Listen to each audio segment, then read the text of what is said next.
Saya suka maling-maling waktu itu, curi-curi waktu itu ke orang tua untuk jualan kantong kresek. Saya sempat down tuh 1 tahun, Pak. Saya tidak mau kuliah, saya bingung, jadi pengangguran aja. Sama orang tua saya nggak disapa gitu, diberin aja, dicuekin. SPD, sarjana pas di mana-mana. Tadi bapak tuh buka-buka rek ka Mekah. Kumaha eta mun diinjem heula motor. We Pak, ical sih teh motor. Dijual motor saya, Pak. Karena doa orang tua itu tidak akan terhalangi kepada anaknya.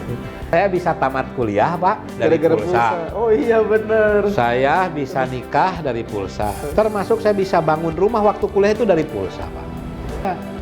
Amanah orang tua itu nggak boleh keluar dari NU. Pertama, by nasab. By nasab. Kedua, by nasib. By nasib. Atau by desain. Ya kalau kita sudah maju, harus berani bersaing. Kalau kita diam, ya tertindas, Pak. Betul. Kalau kita berhenti, ya mati, Pak. Mati. Pak. Jadi saya nyupir juga, Pak, 3 tahun itu. Akulah para pencarimu, ya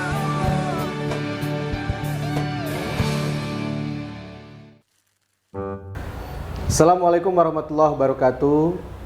Alhamdulillahirrabbilalamin. Assalatu ala nabi. Kembali lagi bersama saya Agung Prawoto di acara Ngopi, Ngobrol Penuh Inspirasi, yang mana program ini adalah program yang digagas oleh Lembaga Perekonomian Nahdlatul Ulama Provinsi Jawa Barat. Di samping saya telah hadir sosok penuh inspiratif. Beliau ini merupakan anggota Dewan 3 periode. Dan beliau sekarang juga menjabat sebagai Ketua LP PCNU Kabupaten Tasikmalaya. Langsung saja kita perkenalkan, ya ini Kang Haji Cecep Nur Yakin. Kang, damang Kang? Alhamdulillah. Kumaha Kang kesibukannya Kang setelah kemarin melewati masa-masa kampanye, kemudian pemilihan Kang, dan dinyatakan terpilih kembali, gimana Kang? Ya, kesibukannya sekarang mengisi waktu aja sebelum pelantikan. Ya, sebelum pelantikan. Dan merasakan kecapean kemarin setahun kampanye gitu. Luar biasa ya. Nah, konon saya sempat dengar nih dari Gus Romi nih, Muhammad Rumah Hurmuzi, bahwasannya pemilu 2004 ini pemilu yang ugal-ugalan katanya Kang. 2024. Ya, karena banyaknya money politik dan banyaknya gesekan antar caleg gitu. Itu Kang Cecep rasakan nggak di lapangan seperti itu?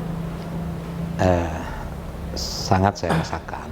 Memang pengalaman saya ikut pemilu 2014, 2019 beda lah, ada bedanya dengan 2024 2024 kan. Ya. Seperti yang banyak politisi bilang, seperti itu memang ya sangat terasa. Mungkin karena banyak yang maunya ya, dan banyak yang berkemampuan gitu kira-kira. Oke. Nah ini Kang Cecep kan sudah yang ketiga periode Kang. Ya. Tapi uniknya Kang Haji ini partainya berbeda nih. Kan dulu Demokrat, sekarang Gerindra.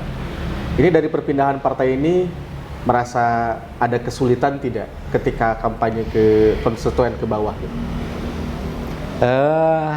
Ada banyak pertanyaan mungkin yang harus saya rasionalisasikan pertanyaan itu, dan jawabannya juga mungkin harus saya rasionalisasikan khususnya ke teman-teman, sahabat-sahabat penggerak saya ya di tiap desa gitu. Betul. Jadi ya kalau sama masyarakat sih, karena memang semenjak sistem terbuka ini gitu kan, milih caleg itu rata-rata mengenalnya itu ke sosoknya, ke orangnya. Jadi ke partai itu nomor 2-nya kayaknya gitu kan. Jadi lebih ke sosoknya, lebih ke namanya gitu. Jadi ya saya tidak ada yang dirubah, silaturahmi, komunikasi, termasuk kolaborasi lah gitu kan, dengan teman-teman yang sama-sama kontestasi dalam pemilu ini gitu. Kita ngobrol, sharing aja gitu. Nah 2014 berarti Kang ya, 2019, 2024. Nah dari ketiga ini Kang, suara gimana Kang? Trennya Kang? Alhamdulillah kalau secara kepercayaan dari masyarakat trennya naik ya. Kala itu saya 2014 pertama itu yang coblos nama itu 4.600. Lanjut periode kedua 2019 itu yang coblos nama itu di angka 8.000 ya. Waduh, 2 kali lipat naiknya ya, signifikan. Kurang sedikit lah, 8.000 persisnya, kurang sedikit. Nah, masuk ke periode ketiga suara pribadi saya itu di 10.000 ya. 10.000. Suara pribadi. Ya, suara pribadi. Dan tiap tahun ikut juga suara partainya juga naik gitu. Oke. Kalau di 2014 suara total akumulasi satu kursi, saya dapat satu kursi itu suaranya 11.300. Suara pribadi saya 4.600.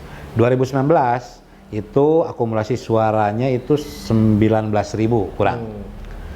Suara saya 8.000. Oke. Nah, hari ini suaranya akumulasinya 34.000. Suara saya 10.000.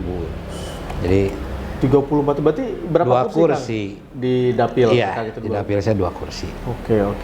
Nah ini berarti betul-betul signifikan ya, apalagi Gerindra ini termasuk partai yang mengusung Pak Prabowo ya, Iya. dan kebetulan beliau diamanahi sekarang menjadi Presiden Republik Indonesia. Iya. Nanti dilantik bulan Oktober ya.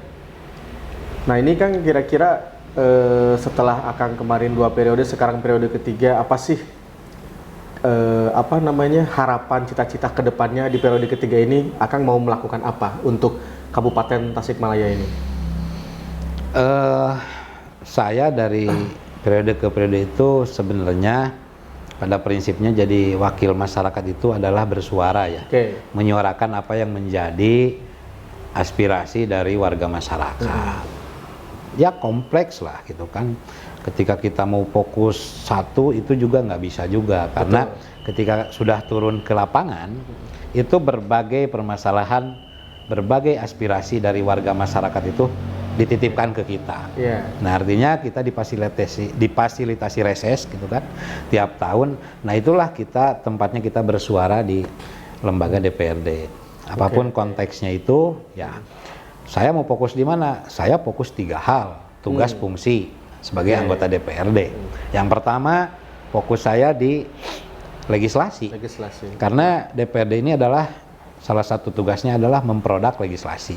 Peraturan daerah lah, gitu kan kira-kira. Yang kedua, fokusnya itu ya di budgeting, penganggaran, uang pemerintah dialokasikan kemana, persetujuan terhadap usulan pemerintah, masyarakat itu dikombinasikan, dikolaborasikan seperti apa sesuai dengan kemampuan keuangan daerah. Yang ketiga yaitu kontrol.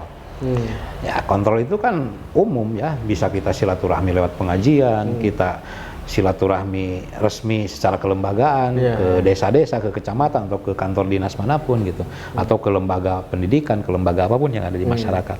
Nah saya fokusnya 3 itu karena tugas dan amanah sesungguhnya itulah 3 itu.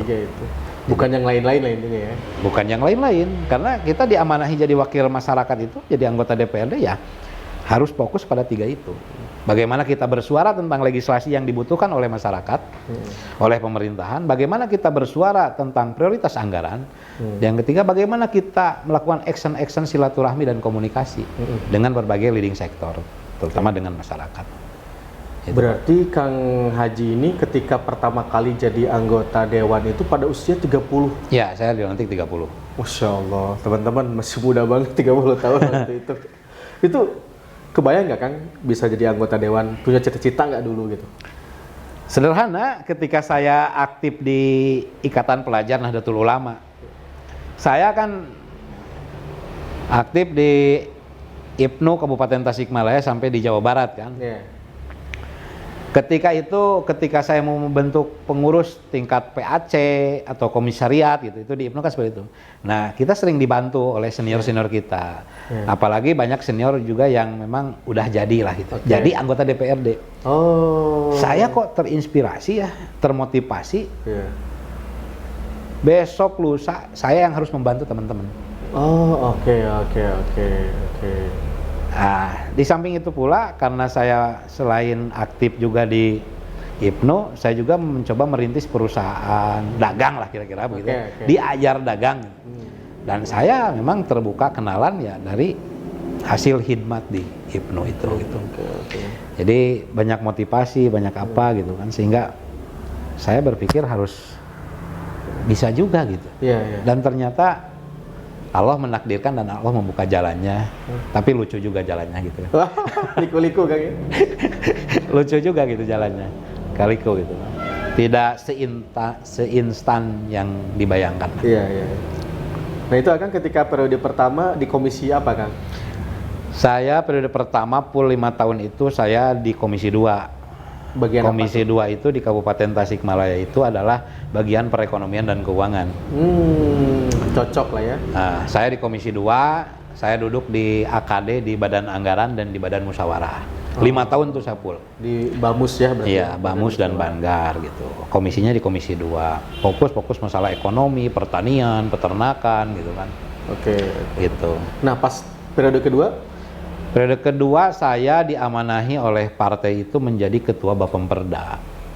Ketua Badan Pembentukan Peraturan Daerah. oh, Saya ketuanya. oke. Nah, sehingga banyak produk-produk hukum, terutama Perda ya yang kita fasilitasi dan kita buat. Dan memang pintu masuknya harus di Bapemperda. Kalau komisi, saya di Komisi 3 bidang pembangunan. Oke. 3 tahun, 1 tahun terakhir saya di Komisi 1 di pemerintahan. Nah, harapan Kang Haji di periode yang sekarang ini di komisi apa nih, Kang? Terus ada harapan untuk jadi ketua komisi kah atau ketua DPRD kah gitu? Kalau secara jabatan saya mengalir ya, seperti air mengalir saja. Ketika ada amanah yang diberikan oleh partai, oleh lembaga, bahkan itu menjadi jalan saya dari Allah gitu, ya akan saya jalankan semaksimal mungkin. Cuman saya tidak menjadi target yang yang mengganggu kejiwaan dan perasaan juga pikiran saya untuk mengejar jabatan gitu kan. Nah, karena pada intinya kita kembali lagi kepada masyarakat, karena kita adalah lembaga DPRD, Dewan Perwakilan Rakyat. Ya, sejauh mana kita bisa berkontribusi untuk rakyat dalam pergolakan pemerintahan, APBD, kebijakan. Nah, sehingga itulah endingnya kita menjadi wakil rakyat. Jabatan itu nanti di DPRD ada jadi pimpinan, ada jadi anggota, itu sama saja. Yang penting gimana kitanya. Saya berdoa aja kepada Allah bahwa yang terbaiklah untuk saya. Karena Allah tahu kemampuan saya seperti apa, Allah pasti tahu ngasih bebannya akan seperti apa. Allah tidak akan memberikan sesuatu hal kepada yang bukan ahlinya mungkin. Betul. Kalau saya terlalu mengejar yang lebih tinggi, saya belum ahli juga kan. Nggak usah lah, kalau jabatan ini nggak usah dikejar-kejar. Mengalir aja seperti air mengalir. Yang penting kita ikhtiar. Yang penting kita berdoa. Dan yang terpenting lagi kita mempersiapkan kapasitas diri kita. Supaya ketika diamani sesuatu yang memang tanggung jawabnya besar, kapasitasnya sudah ada. Dan itu bisa dipertanggungjawabkan. Kalau kita mengejar jabatan, mengejar target posisi, tapi kapasitas kita tidak dipersiapkan, ya nanti seperti apa mungkin produk-produknya kan nggak bisa juga dipertanggungjawabkan. Nah, itu insya Allah doanya saja dari Kang Agung yang baik-baik saja untuk saya gitu kan. Siap tentunya kan. Yang baik-baik aja lah gitu. Mau jabatan, mau posisi, mau karir apapun yang terbaik aja lah. Amin. Kalau ada target, orang hidup itu pasti harus punya target. Betul. Harus punya tujuan, harus punya cita-cita. Sejauh mana itu ada di dalam hati saya. Mungkin sesuai nanti dengan amalan saya, dengan ikhtiar saya, dengan langkah-langkah yang saya lakukan gitu kan. Nah, balik lagi nanti sebesar apa kepercayaan dari lingkungan sekitar, dari lembaga, dari partai. Bismillah saja. Dimanapun saya siap. Nah, Kang, Akang sendiri tadi kan dapat berapa? 10.000 ya suara 10.000. Di semuanya caleg itu yang paling besar siapa, Kang? Ada teman saya yang paling besar itu dapat satu partai atau satu kabupaten? Suara sekabupaten. Sekabupaten. Yang tapi perorangan gitu. Yang paling besar itu istrinya Pak Bupati. Itu 20.000 suaranya. Oh, beliau DPR RI itu? Enggak, DPRD Kabupaten, Dapil 1, iya. Istrinya Pak Bupati, Ibu Haji Ai namanya. Wah, itu kayaknya rekor kayaknya DPRD Kabupaten itu suara segitu. Ya bisa dibayangin lah istrinya Pak Bupati. Kalau saya kan bukan suaminya siapa-siapa, bukan anak siapa-siapa juga gitu kan. Iya. 20.000 ya? 20.000. Masya Allah. Nah, kalau partai yang pemenang?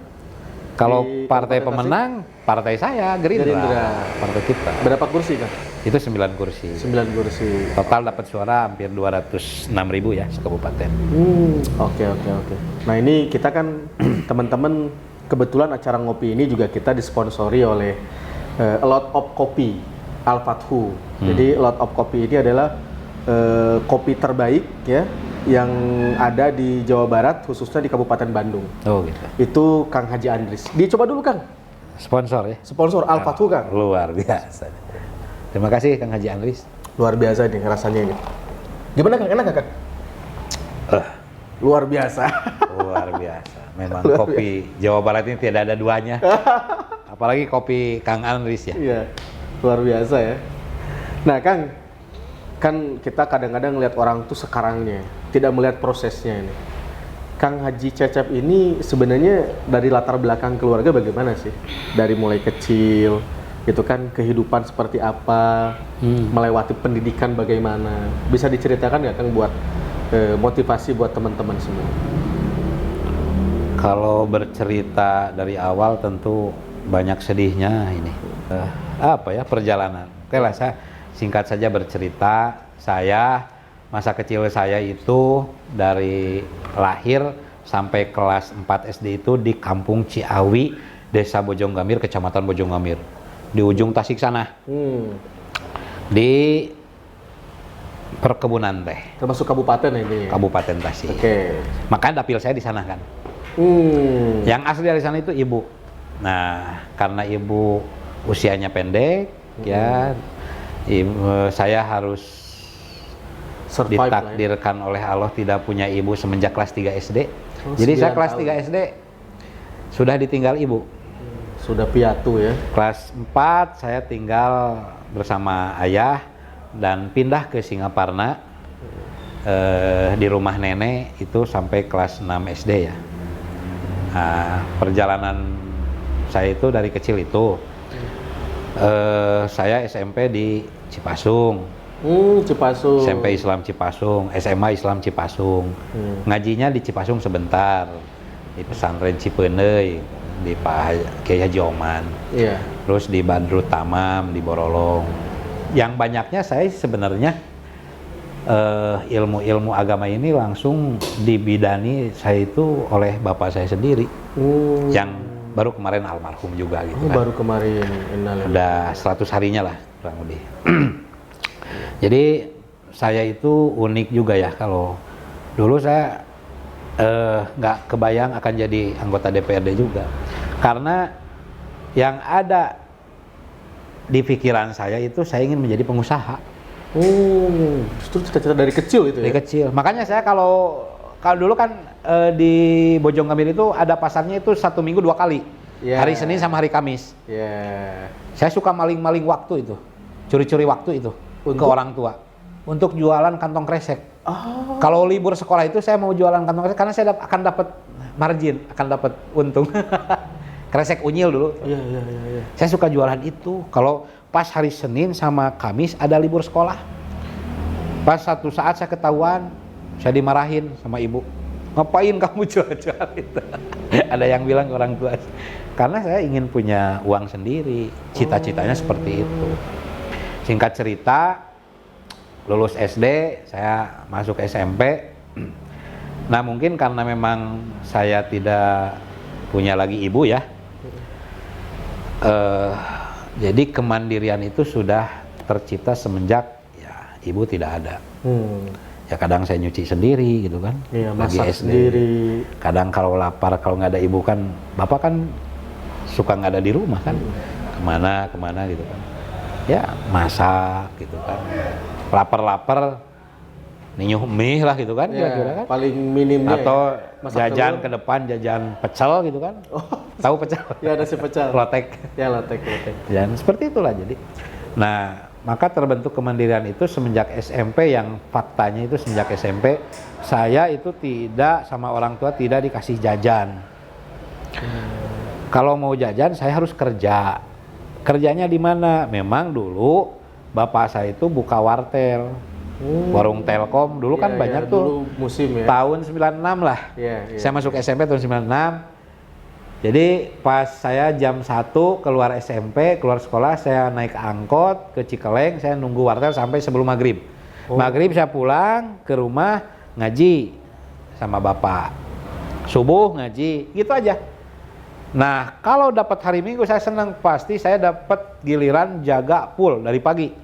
Otomatis dong, upahnya itu, upahnya lebih besar daripada pulang sekolah gitu. Dan saya dulu masih ingat sama bapak itu dikasih porsi 300.000 per bulan. SMP itu. SMP. Wah besar loh Kang segitu Kang. Alhamdulillah. Zaman dulu besar. Karena kerja saya kan. Oh. Kerja SMA, saya juga kerja, masih kerja, cuman sudah katakanlah ini sebagai apa ya, yang memegang Cabang. beberapa wartel gitu, Iya, dipercaya. manajer lah Jadi ya. ngontrol gitu apa tuh bahasanya? Iya, manajer berarti. Manajer. Manajer. Kalau bahasa kerennya manajer. Iya, manajer. Nggak tahu saya kalau dulu apa gitu. Yang penting ya nama kontrol we cenah kali itu ka dieu. Iya, iya, iya. Taburuhna sakieu cenah gitu. Nah, kebelilah motor Pak gitu kan. Oh. Beli motor sendiri Pak. Apa tuh motor? Motor apa? Motor Motor apa? Honda Grand. Oh, tragis. Honda Grand dulu. Saya beli Honda Grand. Punya motor. Keren. Jual lagi saya punya F1 ZR gitu. Dari hasil itu Pak. Nah, cuman saya ketika masuk ke SMA itu kan tahun 99 ya. Iya. 99 besar sekali, ingin menjadi pengusaha itu lebih besar lagi. Sampai saya tidak mau meneruskan, sempat tidak mau sekolah. Wah bahaya nih kalau tidak mau sekolah. Tapi saya paksain sekolah.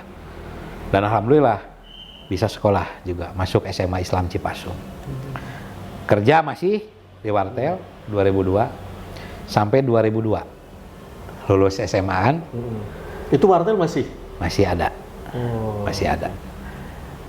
Nah, terus saya difasilitasi oleh orang tua, saya tidak boleh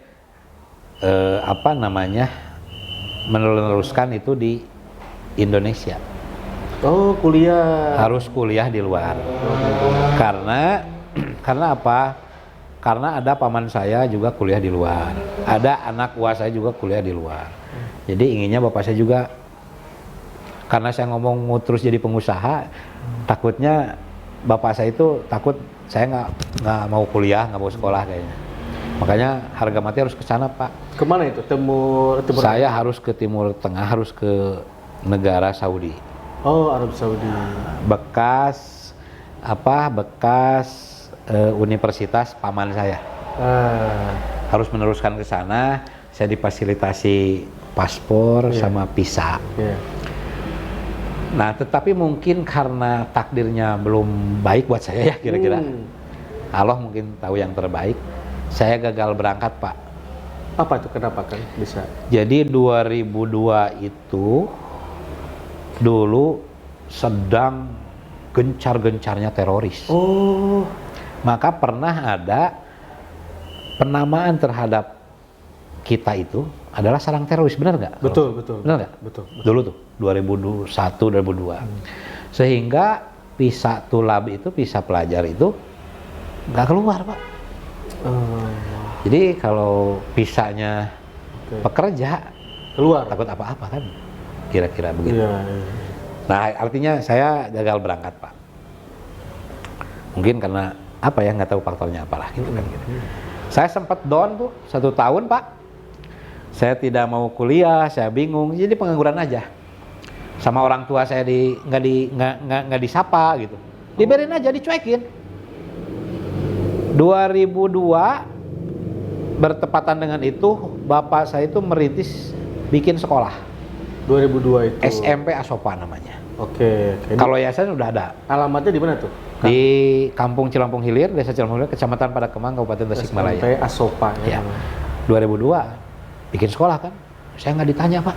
Saya nggak diarahin buat apa. Akhirnya saya mikir, saya harus kuliah. Saya harus kuliah. Dan saya kalau kerja di wartel itu saya terus nggak putus kerja.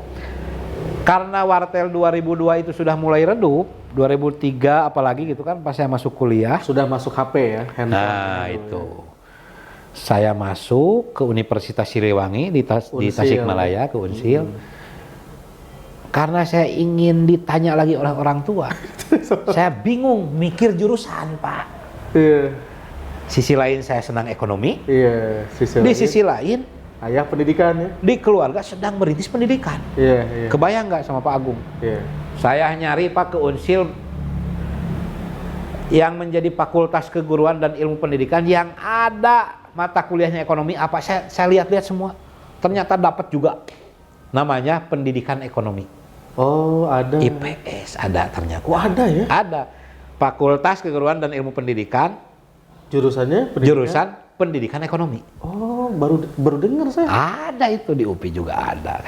Di tiap universitas pasti. Gelarnya SPD. nanti? SPD. Sarjana pas di mana-mana. Sarjana pas di mana-mana. Saya, Pak, punya tabungan sedikit, saya masuk ke Unsil, daftar. Berapa tuh, ingat gak dulu daftar berapa? 1.600.000 kalau nggak salah. Mahal juga ya. Swasta kan, Pak? Karena saya kuliah juga 2012 1.600.000 kan? Iya. Itu akan tahun 2000? 2003? 2003. Wah, termasuk mahal juga ya berarti? 2003. Saya punya tabungan lah, saya masuk, Pak, bismillah lah hola. Masuk, saya ke Unsil. Ambil fakultas keguruan dan ilmu pendidikan. Saya akan jadi guru. Yes. Saya bisa nanti ngabdi kan? Iya. Nggak tahu, Pak. Pak, saya nggak tahu saya masuk kuliah.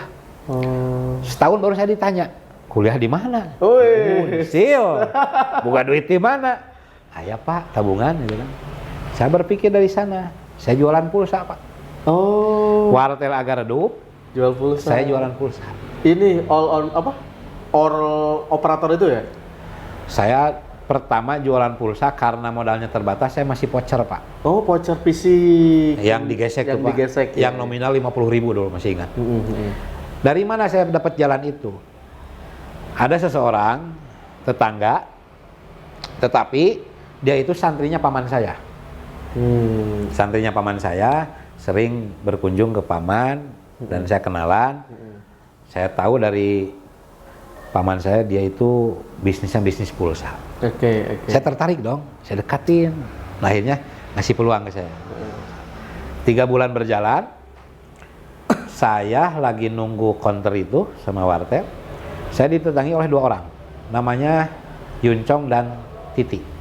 Siapa itu? Chinese. Oh, China. Datang ke saya. Katanya langsung aja begini, saya mau kenalan. Dari mana, Pak? Saya dari Tasik juga. Gini. Kalau saya lihat, ini tempat bagus banget.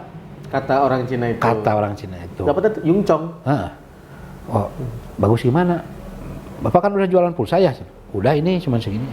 Tingkatin lagi dong katanya produknya, di kita banyak ini. Duh, kok maaf saya nggak punya modal kok. Ya udah, nanti ngobrol aja di tempat saya kan. Di mana? Saya ngasih alamat di Jalan Pemuda di sini. Masuk saya sambil kuliah kan, saya main balik kuliah dulu. Wah, ngobrol asik banget. Ternyata dia baik banget, Pak. Ngasih barang ke saya Tanpa modal. tanpa modal, Pak. Jadi dicoba dulu sama dia. Yang tadi Kak Agung bilang, all operator. Jadi, Pak, kalau mau simpel modalnya, Bapak punya modal berapa? Saya punya 800.000. Ya sudah, Bapak deposit saja. Deposit saja. Kenalan lah. Jangan Bapak, kata saya, kan tanggung nih. Saya kan masih muda, masih kuliah, Pak. Saya gitu kan kok. Akhirnya kita sambil nama, udah akrab kan, biar lebih akrab. Cong. Oh ya, Cep. Sok, bawa we kan gitu kan. Ya, Emang orang Cina itu masih muda juga? Hah? Yang Yungcong itu Masih muda, belum nikah juga dia. Oh. Akhirnya kita akrab nih. Cong Cep jadi ya? Cong.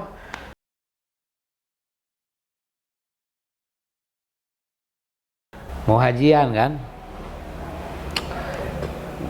Dulu hajiannya pertama 87 sama almarhum ibu. Iya. Oh, Bapak 87 udah hajian. Nah, Bapak kan nikah lagi nih kan, punya istri lagi. Dia berangkat lagi 2004. Bapak saya tuh udah lunas semua ongkos, tapi tidak punya bekal. Ya memang harus Ngomong ke saya kan punya motor. Nah, gerowan hadiah, Bapak tuh buka bekal rek ka Mekah. Kumaha eta mun diinjem heula motor? We Pak, ical sih teh motor. Dijual motor saya, Pak. Dipakai bekal haji ke sana.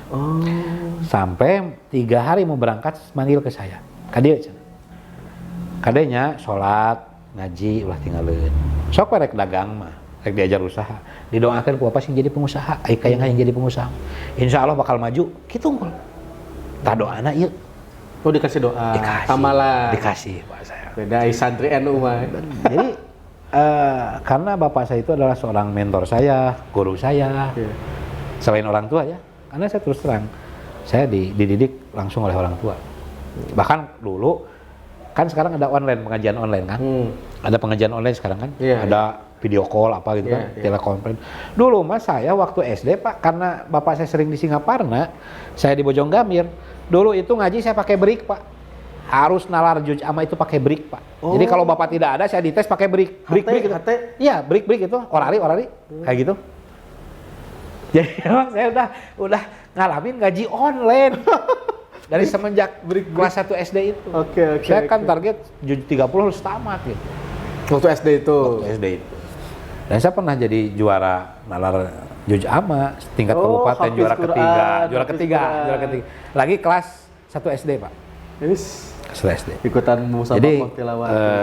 juara kecamatan, tingkat ke kabupaten saya juara 3 di Bandung Jaya. Kelas 1 apa kelas 2 SD lah, saya masih SD gitu. Jadi dulu pernah ngaji online juga gitu. Jadi untuk saya seorang sosok ayah ini sosok yang memang menjadi mentor saya, Luar guru biasa. saya, jadi konsultan saya. Betul. Dalam bisnis, dalam politik. Betul. Nah, singkat cerita, dijual lah motor, Bapak berangkat dari sana, nelpon, Bapak sehat, kumaha usaha, alhamdulillah Pak.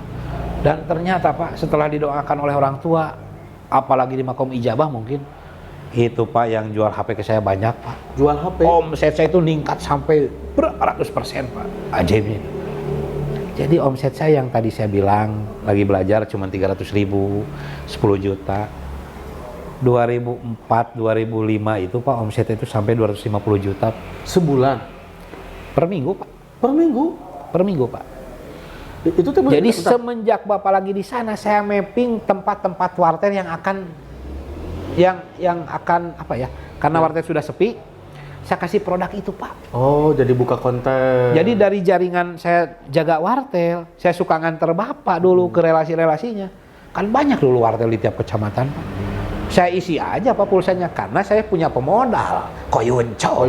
Itu yang menjadi saya pede kan itu Pak. Dalam waktu beberapa saat saya bisa meningkatkan omset seperti itu Pak.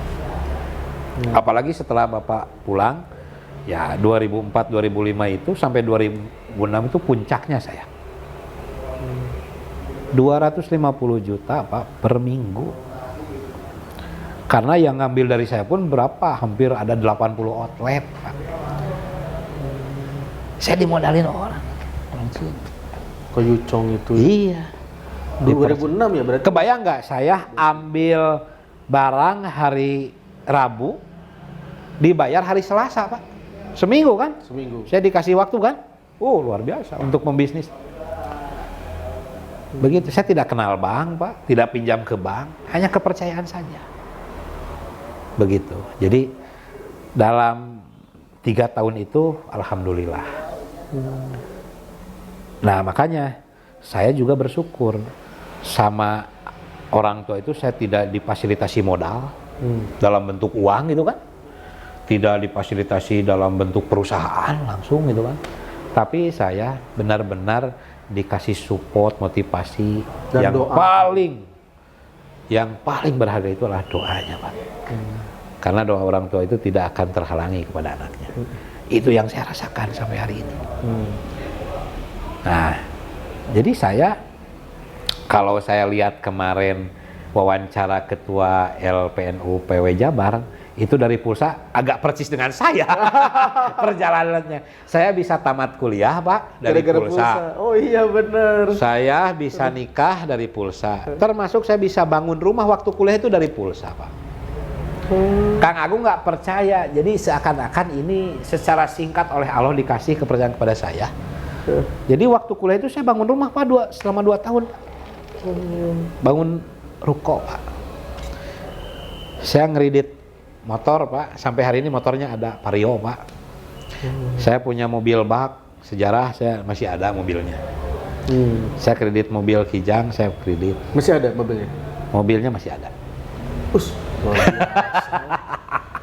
Jadi nggak tahu lah, karena tadi saya bilang dari awal juga kalau hidup ini mengalir saja, seperti air mengalir. Tetapi jangan lupa target, cita-cita, tujuan harus jelas, supaya mappingnya jelas Pak.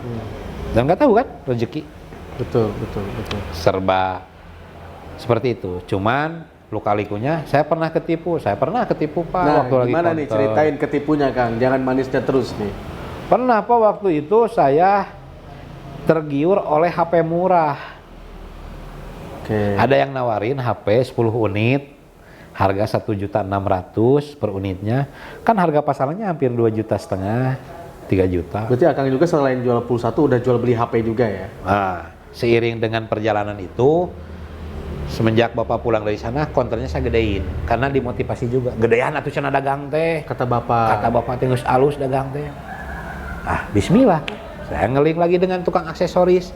Saya ngeling lagi dengan tukang HP. Termasuk saya juga punya seorang saudara sepupuh keluaran SMP, tapi dia masuk SMK gitu kan. Dia ulet lah orangnya gitu kan. Ya saya kursusin. Oh, buat servis. Nah, akhirnya 6 bulan dia beres servis, dia muka servis di tempat saya. Oke. Jadi dalam jangka 3 tahun itu saya bisa buka servis HP, jual beli HP, aksesoris, udah gede lah kira-kira. Dengan waktu 3 tahun itu, Kang. Karyawan berapa banyak tuh karyawan? Dulu Iya, ketika pas itu. karyawan saya itu 5.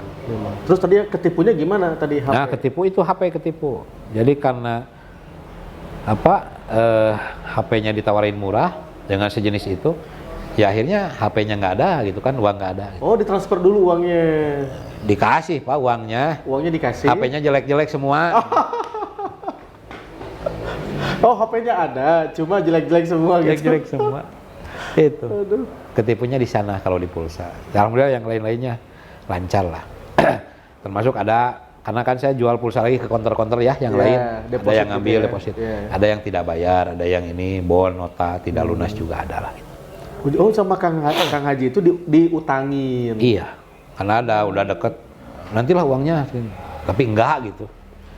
Nantilah uangnya, enggak. Pas ditagih, cuman sebagian, numpuk-numpuk gitu. Jadi sampai sekarang ada yang tidak selesai juga. Sampai sekarang. Ada. Waduh, udah 20 tahun ya. Ada. Oke. Saya itu sampai 2000, bisnis pulsa itu enak-enaknya sampai 2008 lah. Nah, itu kenapa kok turun? Apa dulu alasannya yang bisa? Mungkin sudah banyak fasilitas ya untuk membeli pulsa, bisa di ATM, di online pun juga bisa gitu, di HP sendiri kan.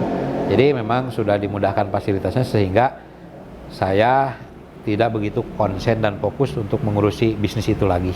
Terus pesaing mungkin juga ya. Pesaing lebih banyak gitu. Terus kejenuhan juga kayaknya. Iya, mungkin karena saya udah tamat kuliah, saya juga berpikir yang lain ya.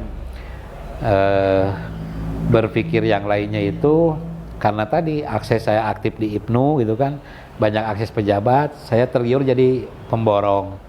Oh, Saya masuk ke pengadaan. asosiasi Askindo, langsung saya dikasih jabatan sekretaris Askindo Kabupaten Tasikmalaya. Kabupaten Tasikmalaya.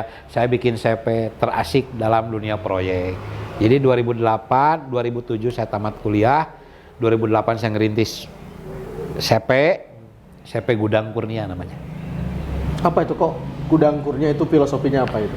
Gudang Kurnia itu perusahaan saya awal. Dulu Wartel namanya Gudang Kurnia. Oh, nama wartelnya. Nama konternya juga terkenal kalau di wilayah Priangan Timur karena saya terbaik penjualan Telkomsel Priangan Timur, selalu juara kan ya. Dalam 3 tahun itu, nama saya konter itu GK. GK itu singkatan dari Gudang Kurnia. Maka lanjut sampai sekarang Pak, Gudang Kurnia. CV-nya itu. Nah. PT juga mungkin ya. PT udah ada, PT Gudang Kurnia Jaya Utama PAM gitu. GK ya. GK. Kayak saya kira Golkar. Gudang Kurnia. Jadi rentetan ceritanya seperti itu. Jadi ya saya sangat percaya ketika orang yang mengamalkan dan mencari ilmu itu dijamin oleh Allah Subhanahu wa taala. Oleh Allah dijamin segala-galanya. Terbukti saya yang paling merasakan, saya lagi kuliah, di segala sesuatu dijamin oleh Allah. Tetapi balik lagi kepada niatnya, karena saya niatnya ingin mengabdi kepada orang tua, kepada lembaga, ya saya cocokin jurusannya. Jurusan pendidikan ekonomi, jadi bisa jadi guru. Jadi semenjak 2004 Pak, saya tuh ngabdi Pak di sekolah. Honorer. Jadi gitu guru ya? honorer Pak. Sampai akhirnya 2010 saya jadi guru sertifikasi. Oh, 2010. Ya. Sebelum anggota dewan ya. Sebelum anggota dewan. Oke. Nanti anggota dewan makan 2014. Ya saya ngabdi Pak.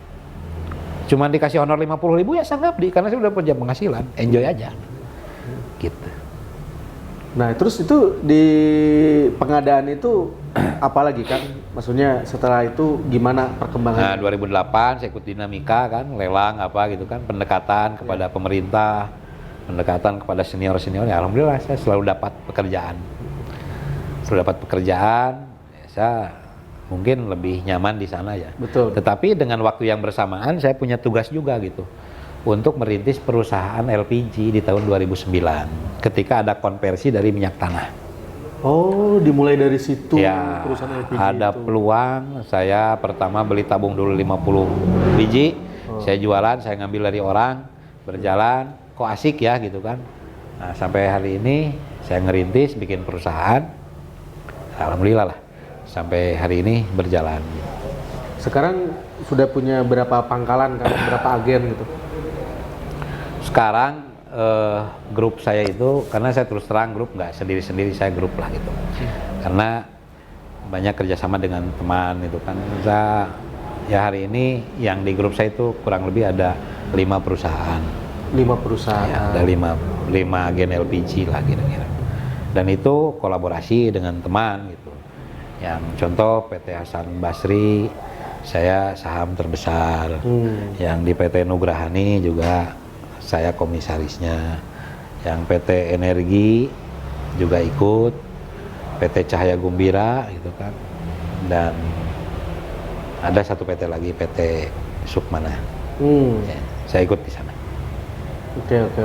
Kalau tadi apa pangkalan totalnya berapa pangkalan? Kalau agen kan 5. Kurang lebih pangkalan yang di bawah agen-agen kita itu ada 150 lah kalau nggak salah. Itu melingkupi daerah mana saja itu? Itu Kabupaten Tasik, Kota Tasik, sama ada sebagian di Bandung ya, Bandung Barat. Oh, Bandung Barat ada.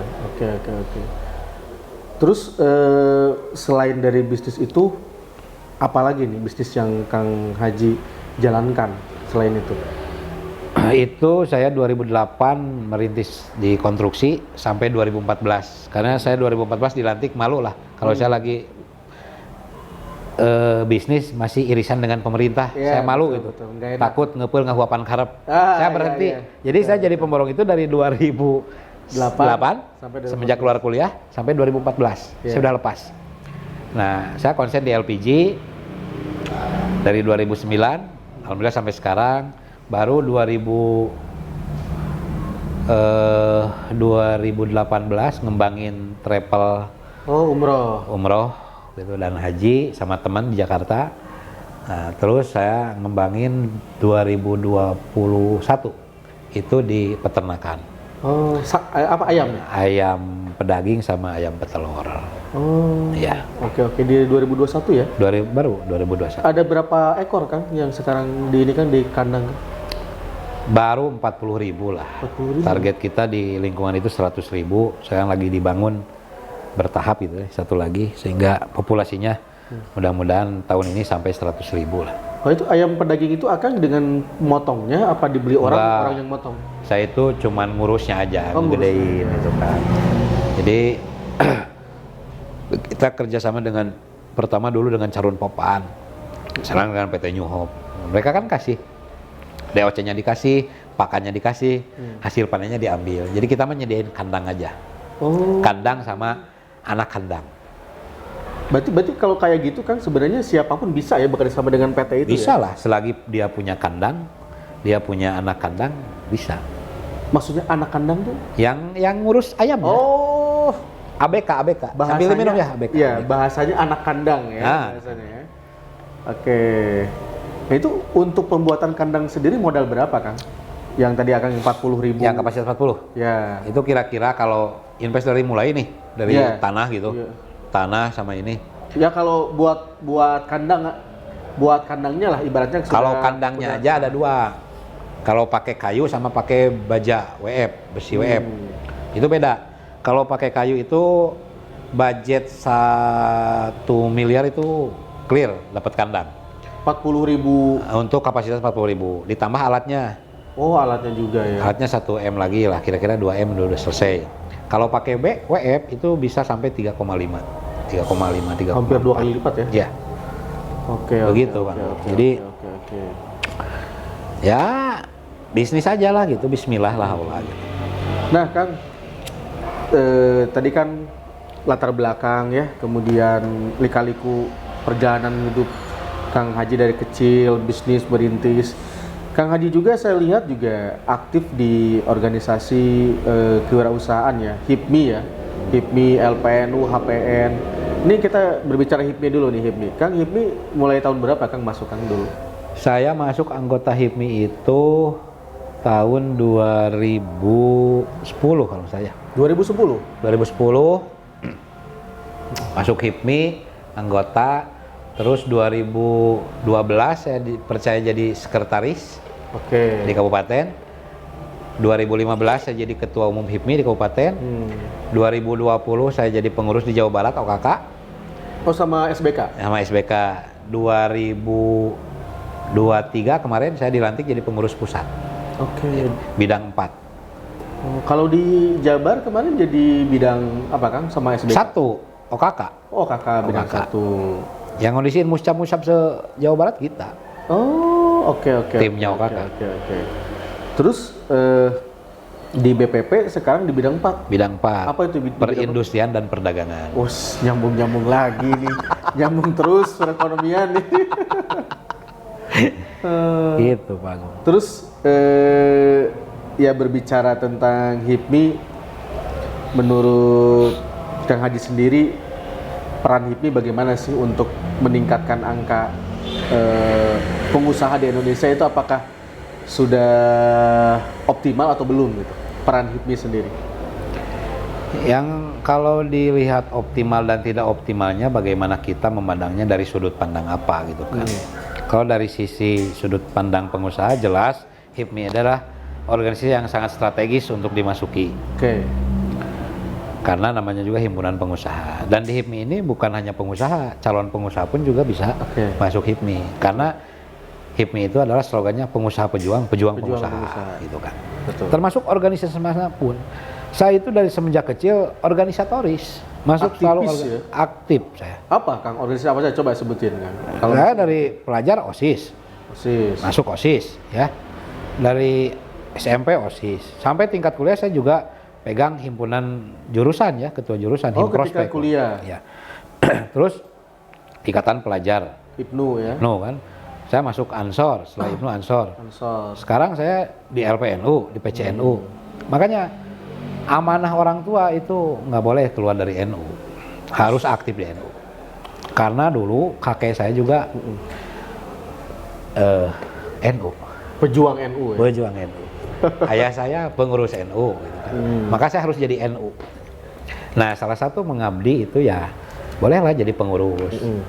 Dan saya sempat jadi bendahara pembangunan PCNU Kabupaten Tasik Tahun berapa tuh? 2012. Dulu renovasi itu dimulai 2011 ya. Kantornya masih jelek, sekarang bisa tahu sendiri kan. Nah, dulu saya bendahara pembangunan PCNU selagi ketua PC-nya almarhum Pak Kiai Haji Holis. Nah, jadi buat saya di NU itu segala-galanya lah pokoknya. Berkah khidmat di NU itu. Jadi jangan kita mencari apa di NU, tapi apa yang akan kita berikan kepada NU. Betul. Harus begitu, Kang. Di organisasi manapun itu harus seperti itu. Karena kita tidak besar, yang besar itu organisasi. Betul. NU itu udah besar, kita belum tentu besar, Pak. Makanya apa yang bisa kita kontribusikan untuk Organisasi. NU, untuk organisasi, untuk HIPMI. Saya aktif di Kadin juga, wakil ketua Kadin Kabupaten Tasik. Kadin Kabupaten. Saya menjadi di kabupaten sekarang udah menginjak tahun keempat jadi ketua Kormi. Apa itu Korning?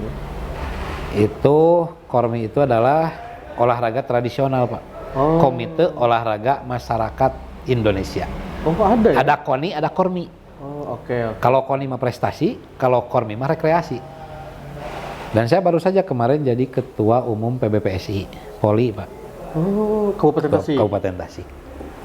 Oh, sekarang sudah merambah ke olahraga ya sekarang ya? Kayaknya udah lama di olahraga. Oke. Aktif di olahraga, jadi pengurus PBPSI, jadi ketua harian, hari ini jadi ketua umum. Ya kalau saya lihat juga Kang Haji di postingan-postingannya suka golop juga ya. Suka olahraga golop gitu. Alhamdulillah lah. Alhamdulillah ya. Alhamdulillah. Isi waktu. Kalau ada relasi rekan Iya, gitu kan, iya. kita ikut main. Oke. Untuk ini aja Pak, untuk apa? Pergaulan, Iya, untuk membangun akses gitu Iya, kan. iya. Kita kan sebagai pengusaha dan politis harus supel juga Pak, harus humble juga kan. Iya, iya. Harus bisa masuk lah kemana-mana. Betul. Politisi harus bisa masuk kemana-mana, Iya. termasuk pengusaha pun juga. Betul. Kalau tips-tips Kang, ini pasti banyak yang ingin belajar bisnis ya. Menurut Kang Haji Cecep sendiri, sebenarnya apa sih tips menjadi seorang pengusaha itu? Tipsnya apa gitu? Kita harus punya apa gitu? Yang dekat-dekat aja mencontohnya. Kita kan umat Nabi Muhammad. Sudah jelas lah. Imam kita itu Kangjeng Nabi itu jujur. Amanah kan? Ya, modal kita itu kalau tidak punya apa-apa ya modal kejujuran, Pak, yang paling utama, Pak. Modal kejujuran itu harus dikedepankan, baik di bisnis ataupun di kehidupan apapun. Insya Allah kalau orang sudah jujur, itu akan dipercaya. Dan timbullah kepercayaan-kepercayaan itu turunannya nanti. Mau jadi apa. Kalau orang sudah percaya kan? Enak. Kang Agung dipercaya sama istri? Percaya. Nah, enak kan? Kemana-mana kan? Bisa kemana-mana. Coba kalau nggak dipercaya, di video callan terus. Wah. Dipantau terus kan? Nah, gitu. Jujur Pak. Kayaknya kalau video callan terus sudah kena OTT kayaknya. Jadi kita mau jadi apapun, pertanyaan ada 3 Pak. Iya. Ada 3. Yang pertama by nasab. By nasab. Kedua by nasib. By nasib. Atau by desain. Oke, apa tuh? Jelaskan Kang.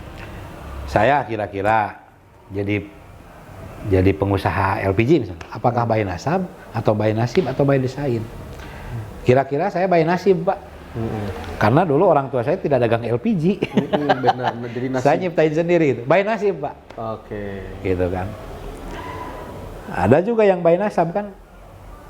Orang tuanya dagang kopi, anaknya dagang kopi. Itu by nasab. Orang tuanya politisi, anaknya jadi politisi, itu by nasab. By nasab. Itu lebih mudah kayaknya kalau by nasab. Betul. Tinggal nerusin. Kalau by nasib perlu perjuangan yang gigih gitu. Ada yang by desain, banyak sekarang yang by desain. Seolah-olah kita ngadesain sorangan, jika anu kieu, jika anu kitu gitu. Itu by desain. Dan dipercaya sama orang. Itu bagus. Jadi apapun kita, walau by desain, itu bagus. Pergaulan semenjak kuliah, kita desain kita mau jadi seperti itu gitu kan. Insya Allah bisa. Jadi pengusaha itu bisa by nasab, by nasib, by desain. Itu luar biasa ya. Bisa kepikiran by nasab, by nasib, by desain ya. Iya, tanya aja sama kita. Iya. Kita mau jadi apa? Ada nggak nasabnya? Begitu. Kalau nggak ada, kita bikin nasib aja. Tapi memang kalau Kang Haji, ayah selain juga pengajar juga tadi pengusaha wartel ya. Jadi ada nasab usahanya juga sebenarnya ya. Ada. Apa namanya? Nasab tukang dagang mah ada. Mental ada. Pengusaha ya, jiwa pengusaha. Ada. Cuma usahanya beda. Usahanya beda. Ada by nasab. Oke. By nasab juga. Tapi yang lebih dekat kan dikatakan by nasab itu sama gitu produknya. Meneruskan lah, ibaratnya generasi kedua gitu. Betul. Nah, saya by nasib aja. Tentu dengan dengan doa, dengan silaturahmi. Karena bisnis ini, politik ini bisa berhasil adanya silaturahmi yang baik, adanya kolaborasi yang kita bangun, adanya jejaring yang kita bangun. Insya Allah. Ya terus kalau kita mau jadi pengusaha, menjadi politisi, ya prinsipnya harus maju Pak. Dan maju itu harus berani bersaing. Dan harus mampu kita bersaing. Dengan kompetitor kita, dengan yang sama tujuannya dengan kita. Gitu. Ya kalau kita sudah maju, harus berani bersaing. Kalau kita diam, ya tertindas Pak. Betul. Kalau kita berhenti, ya mati Pak. Mati. Udah. Nggak ada jalan lagi. Oke. Nah, Kang, saya ingin tertarik ini, Kang, pengelolaan LPPCNU, Kang. Ini kalau saya lihat-lihat nih ya, Kang, LPPCNU Kabupaten Tasikmalaya ini termasuk LPPCNU yang apa ya? Yang produktif, Kang. Ya. Produktif dalam segi berprogram. Bahkan kalau boleh saya katakan, yang saya ingat gitu ya, sebagai saya pengurus LPPWNU, baru LPPCNU Kabupaten Tasikmalaya yang mengadakan raker. Jadi dari 27 kota kabupaten itu hanya LPPCNU Kabupaten Tasik. Iya. Dari segi program udah luar biasa ya. Kemudian dari segi bisnis saya lihat pergerakan bisnisnya juga bagus. kaderisasi bisnisnya juga mantap lah ya, sampai ke MWC, mungkin ke ranting-ranting. Jadi gimana sih Kang? Pengelolaannya gimana nih? Pengelolaan LPPCNU Kabupaten Tasikmalaya ini seperti apa konsepnya? Yang pertama mungkin kalau secara keseluruhan kelembagaan kita kan ada di bawah naungan PCNU ya. Nah PC ini kan ada ketua Tanfidia, ada Surya. Tidak terlepas dari motivasi dan program-program bagus dari NU-nya sendiri. Kita mengimplementasikan program-program tersebut, menafsirkan, menjalankan gitu dari program-program apa yang dibuat oleh PC, termasuk dalam rapat kerja juga PCNU kita memasukkan program-program dari kita. Gitu kan. Nah artinya ada sinergi di sana. Jadi kepemimpinan Pak Kiai Haji Atam ini sebagai Ketua Dewan Tanfid dan Surya itu para pangersa Pak Kiai almarhum Pak Kiai Haji Abun, ras Pak pangersa Pak Kiai Haji Uben yang barusan kemarin diganti karena Pak Haji Uben ke PB diganti oleh Pak Kiai Haji Asep Thohir. Nah dari tokoh-tokoh inilah kita dapat inspirasi, dapat motivasi, dapat dukungan, dan alhamdulillah hari ini LP PCNU Kabupaten Tasikmalaya bisa berjalan kan. Jadi tidak sama saya sendiri, ini tidak terlepas dari ketokohan-ketokohan beliau, para kiai, para sepuh gitu, motivasinya, termasuk program-programnya. Yang tugas kita itu adalah menafsirkan, mengimplementasikan apa dari kerangka besar PCNU Kabupaten Tasikmalaya itu aja. Karena sih tidak akan bisa berjalan kalau tanpa dukungan beliau-beliau. Kita ada keinginan, kita ada program yang ingin dijalankan dan didukung, alhamdulillah kita berjalan gitu kan kira-kira. Begitu. Nah, dalam jangka waktu dekat ini apa Kang yang akan dijalankan oleh LPPCNU Kabupaten Tasikmalaya nih? Program apa nih yang sudah ada dalam schedule apa, dalam gambarannya seperti apa? Jadi dari awal kita sudah membentuk badan usaha sebenarnya. Namanya PT Bintang 9 Tasikmalaya. Ada bintang-bintang yang di dalamnya itu ada pergerakannya di sembako, di produk-produk perbankan, termasuk pemberdayaan ekonomi umat lah, kerjasama dengan muslimat, Fatayat gitu. Iya, dengan banom-banom yang lain, terutama dengan muslimat. Dulu setahun kebelakang kita sudah menjalankan program Sodakoh minyak Jalantah. Apa tuh? Gimana Kang? Coba Kang. Jadi ada minyak bekas yang disodakohkan oleh Mustami Muslimat kepada PAC Muslimat, ditampung dan kita fasilitasi untuk dibayarkan oleh sebuah perusahaan. Bertanya berjalan, sempat berjalan. Yang sekarang memang tidak begitu berjalan karena mungkin kondisi ya apa dan sebagainya. Tapi berjalan juga gitu.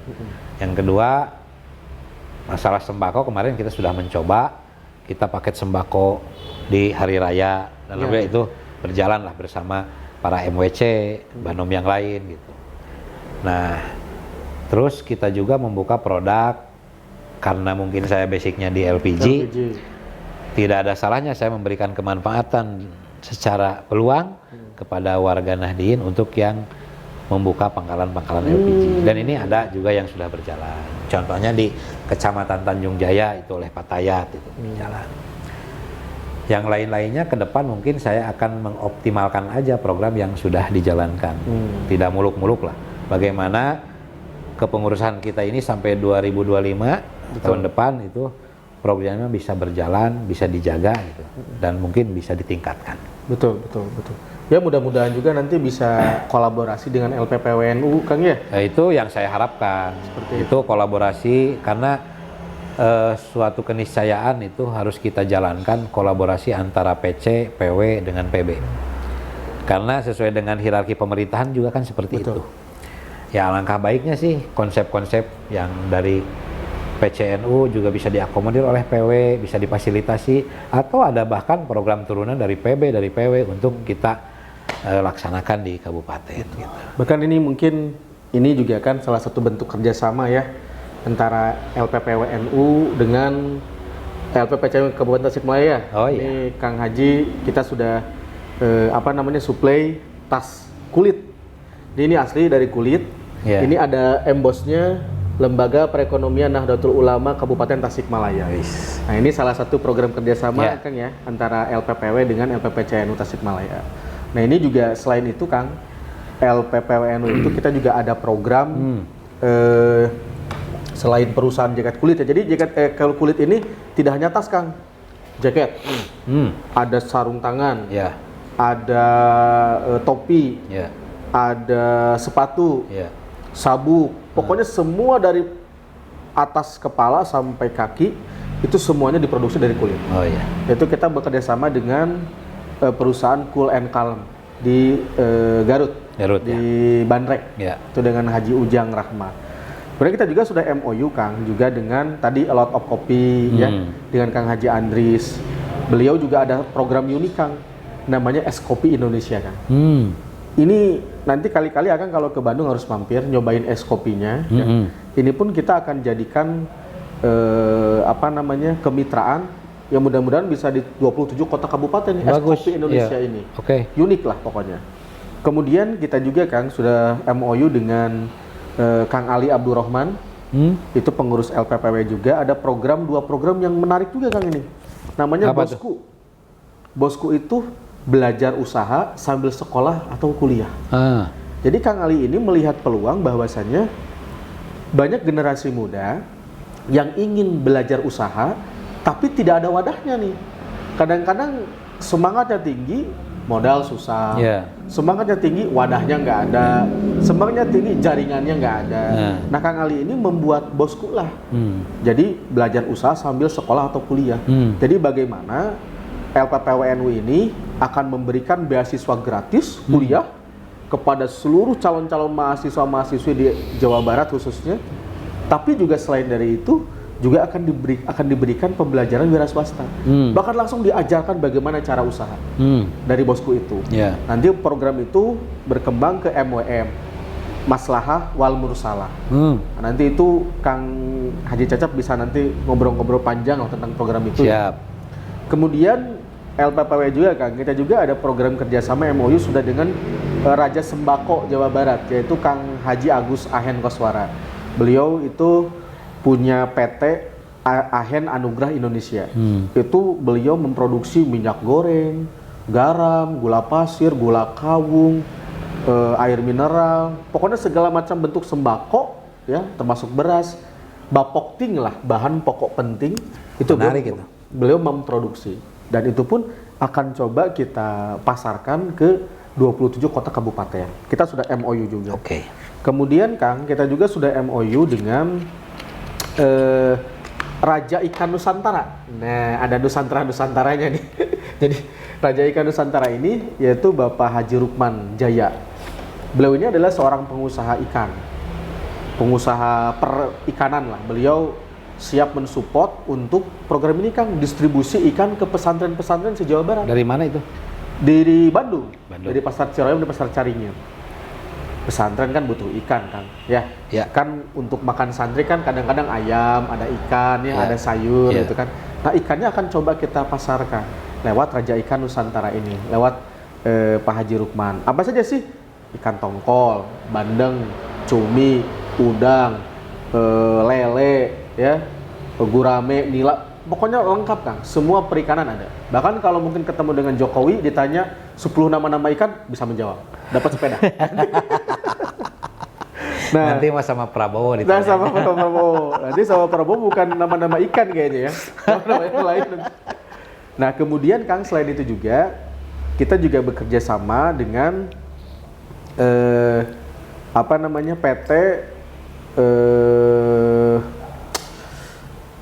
PT Perihal Baso Nusantara. Jadi kita juga ingin menawarkan konsep franchise yang murah ya kepada teman-teman NU di bawah. Itu bagaimana caranya kita bisa mendapatkan franchise murah perihal baso, dan basonya itu enak kan. Jadi Kang Haji Cacap kalau ke Bandung nanti harus nyoba tuh. Nelpon Kang Agung pokoknya. Iya ke harus Bandung. wajib baso. Antar ke yang tadi kopi, baso gitu semua. Ya, semuanya. Jadi seharian lah kita nyoba. Siap. Benar nggak? Betul. Nah betul. nanti dikumplitan lagi. Betul. Jadi kita nanti warung sembako tiap kabupaten kota, Iya. ya, baso, es kopi. Es kopi. Nah, nanti kita bikin lagi agen LPG tiap kabupaten Waduh, kota. masya Allah, masya Allah, masya Allah. Bener nggak? Betul, betul. Habis tuh semua sembako. Betul, Kang. Dikuasai oleh NU kan? Oleh NU. Nah, tapi jangan lupa nanti kita untuk kegiatan-kegiatan NU kita sisihkan gitu kan. Betul, betul. Dari kegiatan-kegiatan bisnis kita ini gitu. Ya untuk pengembangan Nahdlatul Ulama Iya. secara keseluruhan. Untuk memperkuat lah gerakan-gerakan NU gitu kan di daerah. Betul. Wah, luar biasa nih teman-teman semua. Ternyata obrolan kita kayaknya 1 jam lebih nih Kang ya. Ini sudah banyak banget ya. Banyak hal yang kita dapatkan ya. Banyak hal yang ini Kang Cecep sangat inspiratif sekali ya. Kisahnya ternyata tidak beda jauh dengan ketua kita Mas Haji Purnomo, yaitu di Pulsa ya. Kemudian juga main di pengadaan. Sedikit dulu di LPG saya 3 tahun Pak jadi supirnya. Oh. Jadi 2009 sampai 2012 itu saya jadi supir. Karena karyawannya masih terbatas, cuma 2. Jadi kalau yang pegang mobil kecil saya ngampas kemana-mana kan, ngirim-ngirim barang. Yang pakai truk supir. Nah digilir saya pakai truk, dia pakai mobil kecil. Jadi gitu Pak. Jadi saya nyupir juga Pak 3 tahun Masya itu. Allah, Masya Allah. Dan pernah ketipu juga, beli tabung nggak ada kayak beli HP kemarin. Nah, kebayang kan dapat kredit dari Mandiri gitu kan. Uangnya langsung ketipu semua gitu, pakai beli tabung. Di Tadeo tabungnya nggak ada. Berapa ini? Apa? Berapa puluh juta waktu itu? 150 juta. Pak. Masya Allah. Nggak ada. Ternyata. Gaib Pak. Ternyata ya. Katanya kan saya juga pernah jualan bakso. Pernah saya jualan Gimana bakso. itu? Gimana itu bakso? Itu, ya itu 2010 tuh. Saya kan ada, jadi yang bekas counter itu dulu udah nggak produktif lagi. Saya buka bakso. Bikin sendiri apa? Mie bakso GK Pak. Bikin Gudang. sendiri Pak. Gudang apa? tadi? Gudang Kurnia. Gudang Kurnia. Mie bakso GK. Sama saya ngambil barang es cendol Elizabeth sama goyobon. Di Bandung. Enggak, di sini ada Jepangnya di sini Tasik. ada. Oh, tapi kalau bakso mah bikin sendiri. Bikin sendiri. Ada orang daerah saya yang suka bikin mie sendiri, bakso sendiri. Oh. Dia yang bikinnya, saya yang dagangnya. Itu berapa lama itu proses bakso itu? Ada 3 tahunan saya dagang bakso. Lama juga ya. Sebelum jadi dewan. Sambil ngerintis LPG itu kan, LPG 2009. Iya. Berbarengan 2010 bakso gitu kan, berbarengan. Oke, luar biasa ini Kang Haji ini bisa Sempat saya dagang bakso. macem-macem berarti ternyata ya. Ya karena bisnis harus dicoba Pak. Betul. Coba aja dulu, gas aja dulu, curhat belakangan gitu kan. Yes. Itu kan kalau anak muda seperti itu. Ya alhamdulillah mendapatkan sesuatu kan Iya. yang halal gitu Pak lah. Ya ini sejalan dengan Dahlan Iskan. Dahlan Iskan tuh punya ini, punya quote dia tuh. Jadi habiskan jatah mudamu, jatah gagalmu semudah mungkin. Nah ya. Jadi jangan Sepakat, sampai gagal itu disisain tua. Ya. Justru semudah mungkin coba gagal, coba gagal. Bahkan ketua LPNU pernah ikutan sekolah CEO, Dahlan Iskan sebagai narasumbernya. Pertanyaan pertama apa? Cung, siapa yang belum pernah rugi katanya? Ada yang nggak Cung? Saya doakan kamu secepatnya rugi katanya gitu. Karena katanya Pernah dan besar Pak rugi. belum dikatakan pengusaha sejati kalau belum pernah rugi katanya. Oh iya. Sepakat. Pasti itu ya, berarti pengusaha yang berhasil dan sukses itu pernah rugi, pernah ditipu, pernah ketipu, pernah dibohongin karyawan juga pernah gitu kan ada. Jadi error-error itu pasti kita lewati gitu. Jadi bukan semanis seperti sekarang, perjalanannya sangat terjal Pak. Betul, Gitu. betul. Jadi apapun karir kita itu yang pertama mungkin kejujuran yang harus dijaga. Terus hubungan baik lah. Karena kan kalau hubungan baik kita jaga, insya Allah kita akan baik hubungan sama Allah. Oke. Hablum minanas kan, itu harus diperhatikan. Tidak akan lulus hablum minallah kalau hablum minasnya tidak lulus. Betul. Prinsip-prinsip kita aja dipakai gitu. Karena sudah jelas siapa yang akan menjadi contoh kita, ya pemimpin kita, siapa ya Rasulullah. Jangan dianggap Rasulullah hanya sebagai nabi dan rasul, tapi beliau itu juga adalah pengusaha, Pak. Pengusaha, betul. Pengusaha dan pemimpin. Benar nggak? Sepakat. Kangjeng Nabi itu bukan pedagang kecil-kecilan, Pak.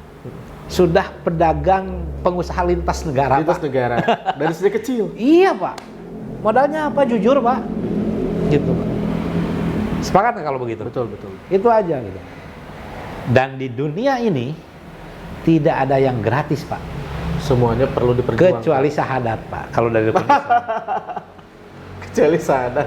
Oh iya iya iya, Hah? iya, iya betul betul betul. Sudah syahadat, kita sholat perlu menutup Baju, aurat. iya, Kudu aya bajunanya nu halusnya. terus, Belum lagi tingkatannya ke sana, Pak. iya, Puasa, zakat, zakat, apalagi naik haji, itu semua juga berbeban, Pak. Berbeban. Nu gratis mah syahadat. syahadat, betul betul, betul betul. Maka sebagai warga Nahdien kita harus perkuat ekonomi. Betul, amin amin. Kita harus jadi benteng ekonomi yang kuat dan kita harus bisa memberikan pemberdayaan ekonomi terhadap warga-warga Nahdien yang lain. Itu, Pak. Karena tidak ada yang gratis, Pak. Betul betul. Kecuali Syahadat. Reina bisa salah.